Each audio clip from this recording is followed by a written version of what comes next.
24 points for Jason Tatum. And again, the why not us Boston Celtics. When everybody says they can't, they can. They're one win away from the finals. They might have to at least try and do it on the road to avoid a Game 7. We bring you in. We'll hear from both sides. All the coverage here on Game Time. Casey Stern, Steve Smith, David Griffin. Guys, this was a battle of one team coming in with all the momentum, but then another team, Smitty, remembering, oh, wait a minute, we like this building. And it was, again, home where the heart was tonight for the Celtics. Yeah, the Celtics are saying, hey, y'all keep talking about the road. All we have to do is win at home. And one thing I loved about those guys, they came out, they pushed the pace. And as you can see, fast break points, a plus 16, 18-2.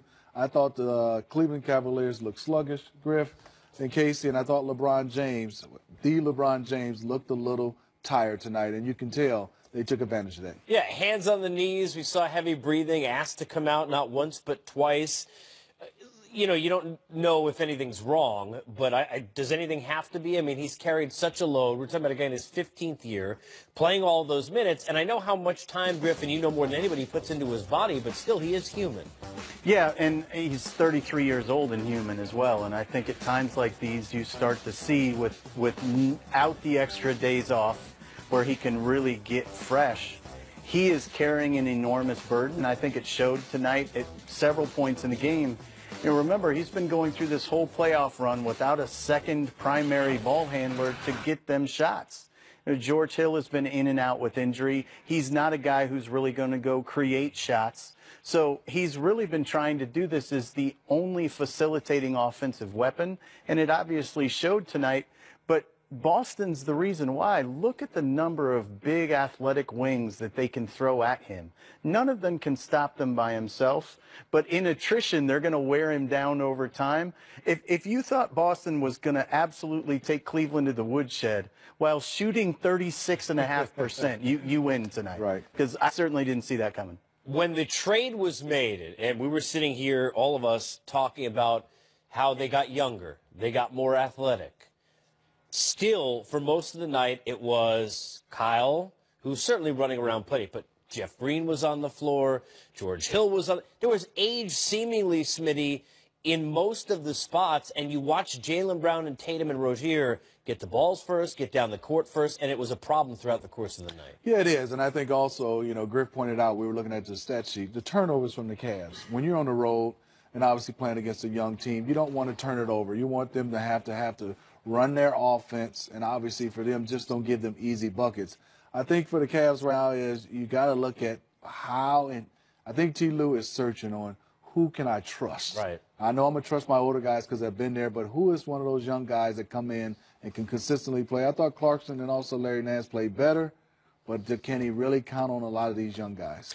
You know, it's hard not to go to Marcus Smart again, and I feel like a broken record. We talked about this in pregame for those who missed it. I asked you, Griff, how do we get the guy that you broke down after Game 2 back? 13 points, 5 of 9, 4 assists, 4 rebounds, no turnovers, and he was sloppy with the ball a little bit in Game 4. And as we were joking when we came on, not mentioned in the defense, player of the year category, but this is a guy who certainly has put it up in the home games this series. Well, his defensive player of the year candidacy for next year got off to a flying start tonight.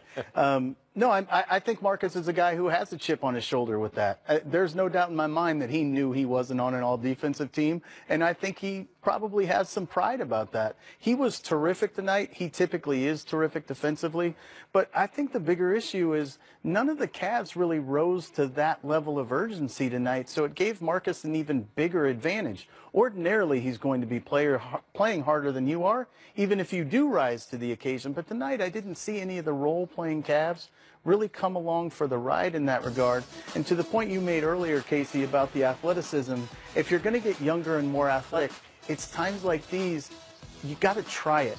Now, I've lost my coaching rotation card because I said that we needed to play Tristan all night long tonight in Cleveland, and he wasn't terribly effective either. Yeah. But at some point, you've got to try to put some energy onto the floor and see what it looks like.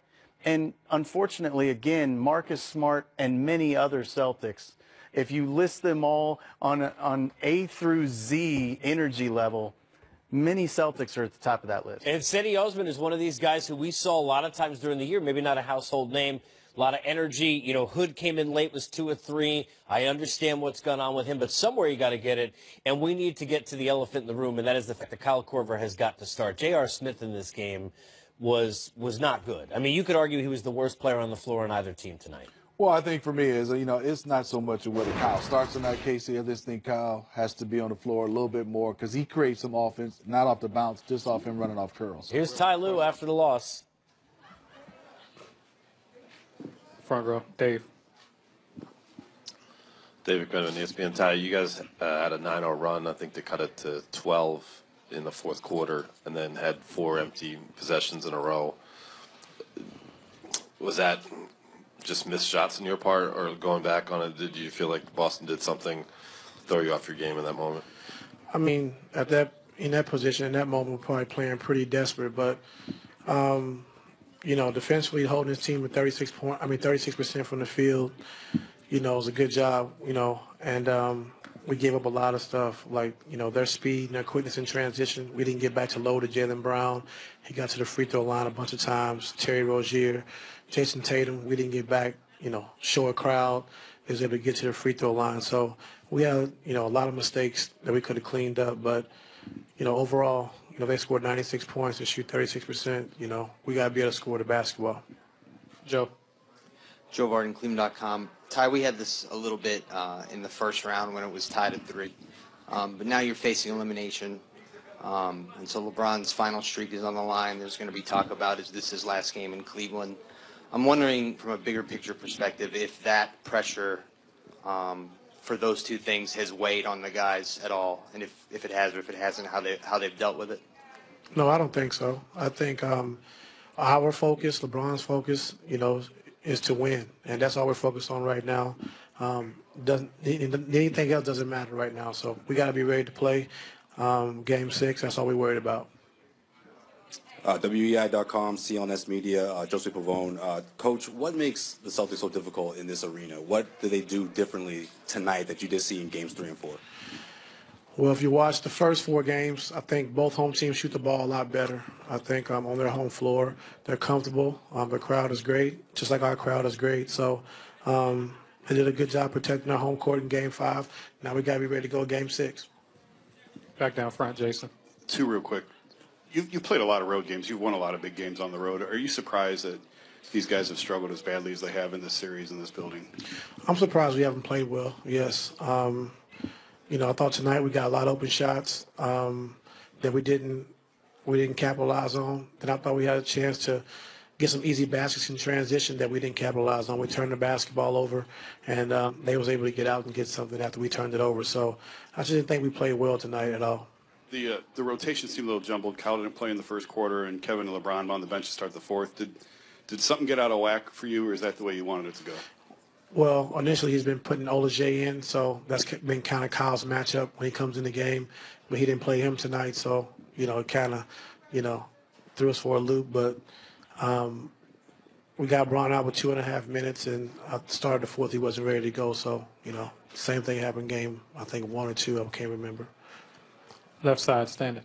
Yeah, Bill Doyle, Worcester Telegram. Ty, just what are your thoughts on the way Jason Tatum played tonight? I thought it was aggressive. I thought it was poised.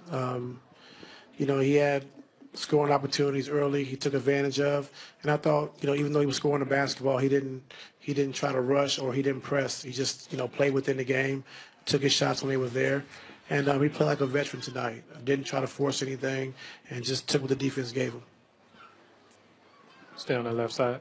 Hi, Tara Sullivan from the Boston Globe. I was going to ask something similar, but did you think, did LeBron look tired to you? And especially, did you think he looked tired at all tonight? Yeah, he looked a little tired to me, yes.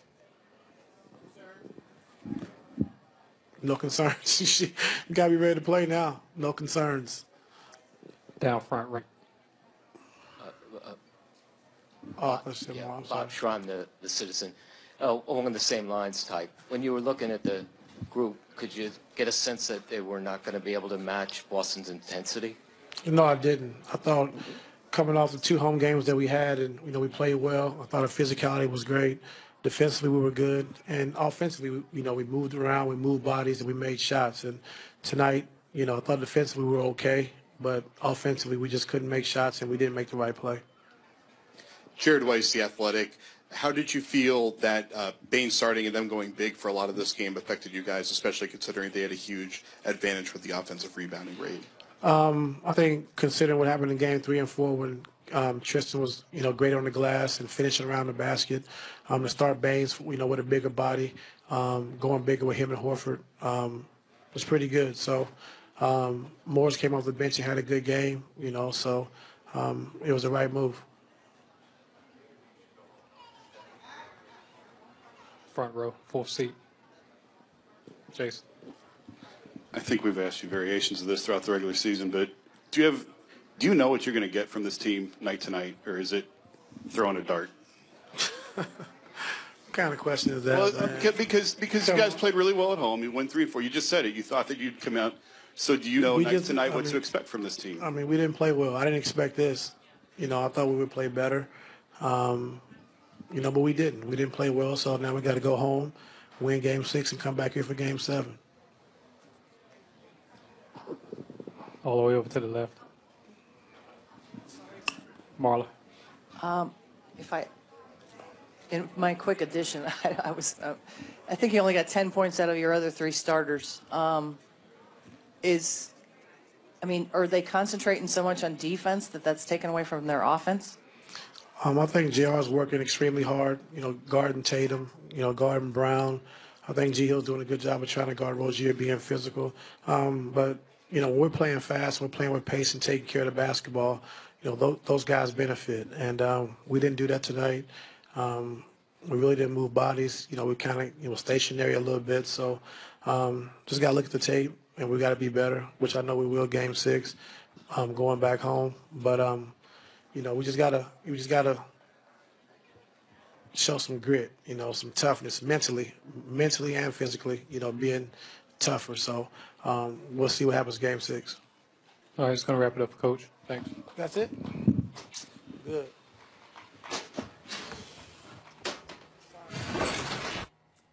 Ty Lue obviously not happy with the effort. He talked about that it being more about the offense not making shots than anything else. Is that how you saw it? I mean, he said defense was okay. The offense not making the right play was more of the problem. Was that the difference in this game, in your opinion? I think, unfortunately, it's so much on LeBron. He has to get shots for those guys. And when he's not aggressive, they don't get easy looks. Here's Brad Stevens. Just talk about what Jason Tatum brought to the team tonight. Well, obviously we needed his scoring greatly. We had a lot of guys that, struggled with their shot tonight. And, he made some big plays. And I think that he would be the first to tell you that, he enjoys playing in these types of games and was looking forward to tonight after the 2 in Cleveland. Coach, John Schumann, NBA.com. What was the key to keeping sort of the supporting, Cleveland supporting cast limited tonight? And did the Baines change sort of help that? Well, I think first of all, they had 33 points off their bench. And so we got to be better off the bench. Clarkson went and hit those threes and kind of kept them hanging around after the little scrum there on the other side of the floor. And but Baines is a really good defender. He helps in a ton of different ways. I thought he did a good job getting the ball off the glass and getting tip-ins. The purpose for that change was we're going to have to play big some. We wanted to play big a little bit more, but it was more to get 2 wings off the bench so that we could then rotate our wings with basically quick breaks, around the timeouts if we could, because we knew we were going to play those guys a lot of minutes tonight. Left-hand side, Brian. Brian Rao, Boston Sports Journal. Brad, you talked about Jason already, but can you speak just to the impact he made, just in all facets of the game, particularly on the defensive end, and what you kind of saw from him there? Jason Tatum? No, I just thought he had a really good game, and again, these guys are anxious to play. Everybody's anxious after you get beat, but I think Jason was especially anxious after Game 4. Chris Mash with Yahoo. Brad, have you noted that Cleveland's playing any more physical with Tatum during this series, and how do you think he's responded to that? It looks like JR's consistently trying to keep a body on him throughout the series. JR, Jeff Green, they're playing really hard on Tatum and making it very tough. And he's had a lot of experiences over the last couple weeks dealing with playoff defense. I thought Milwaukee guarded him exceptionally hard. We're really committed when he drove to the rim to having multiple bodies there. I thought that Philly obviously guarded him very hard, and it's hard to make plays at this level in these games, and he's done that pretty consistently. Left side, Steve. Steve Ashburn, NBA.com. All Tatum all the time here.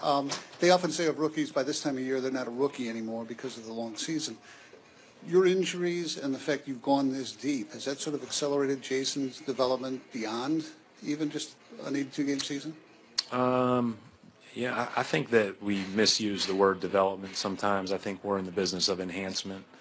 I think that, Jason was ready to deal with everything that comes with this because of who he is and, his family and his coaches before, because he's a very emotionally steady, smart player that was going to perform at a high level above his age, I think. And so, I don't know that anybody could guess this as a rookie, but, you knew he was going to be really good.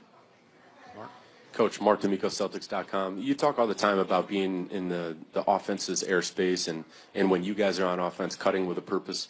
How would you evaluate just the force that you guys played with from the opening jump? I need to talk more about making layups. But at the end of the day, our guys have hung their hat on the defensive end of the floor. And it takes a lot of energy. It takes a lot of effort. It takes a lot of teamness. We were not the more connected team in Cleveland. That bothered us all, I think. And we wanted to come out and defend well. It doesn't mean they didn't miss some shots they normally hit. We'll go back and see that, I'm sure. We'll see areas that we can get a lot better at.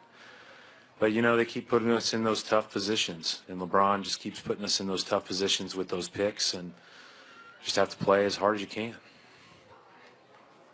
Oliver Iglesias, Phil Boxing Philippines. The pattern so far in series is that the team which has the home court advantage wins. You now have up to 2 chances to wrap up the series. Could you manifest your thoughts on this one, Coach? You just have to play the next possession the right way and do that as much as you can for 48 minutes. It's easier said than done. To do what we want to do, we still have to beat this team one more time. And it's hard to win a game in the NBA. It takes a ton of preparation, takes a ton of focus, takes a ton of effort. And that's the task. Bob? Bob Schramm, the Citizen. Coach, you already kind of alluded to it, but and I know you don't like to compare necessarily, but was this as good a defensive game as you guys have played all season?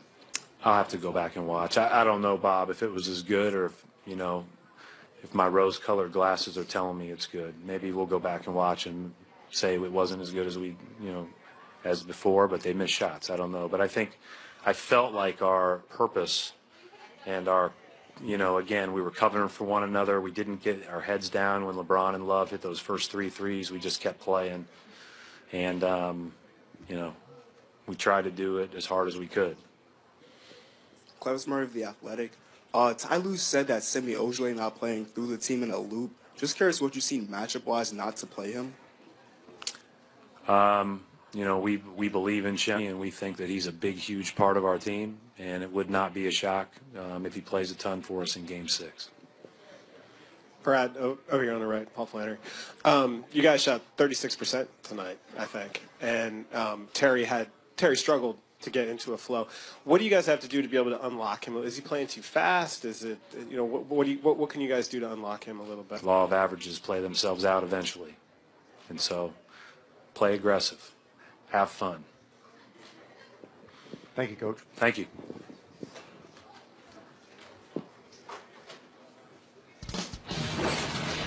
Well, you come in to sit there and stop LeBron, but you didn't realize that Semi Ojeleye not playing was going to be the difference. Who knew? More coming up on Game Time.